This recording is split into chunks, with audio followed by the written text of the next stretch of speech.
Not to preempt the release of your background reports like you already inferred, but then you and I know that every election is unique in terms of variabilities and elements driving voters' interest. You already made allusions to the report containing some of the driving issues for these elections. But I would like to know, if not in totality, if not expansively, what your preliminary team deduced from the electorate in terms of some of the issues driving this particular election. Does it also seem like, and this of course would have been one of the assessments you probably have carried out, does it also seem like the opposition parties in Ondo State are not really pulling their weight this time around, considering how the campaigns have seemed relatively low-key, somewhat lending credence to what some people are saying already, that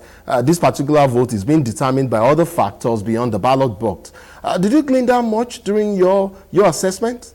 Yes, so we experienced an environment and an environment in the build-up to the election where people were saying, in essence, that we think this election is won and lost, and so let's just move on to other things. And of course, there are actors and stakeholders in this space that are also trying to correct that impression, because if the impression is given that election is won and lost and it's not going to be competitive and things like that, it's also one of the factors that can drive voter apathy.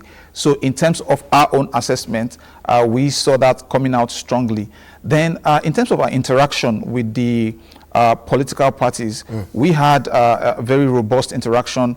We interacted with the chair of the APC, state chair of the APC, and also the SDP, and of course, the other political parties contesting the election. One thing I hear some of the less dominant political parties saying is that the bigger parties are not focusing on the issues, but we are focusing on the issues, but we are not sure if the voters are listening to us.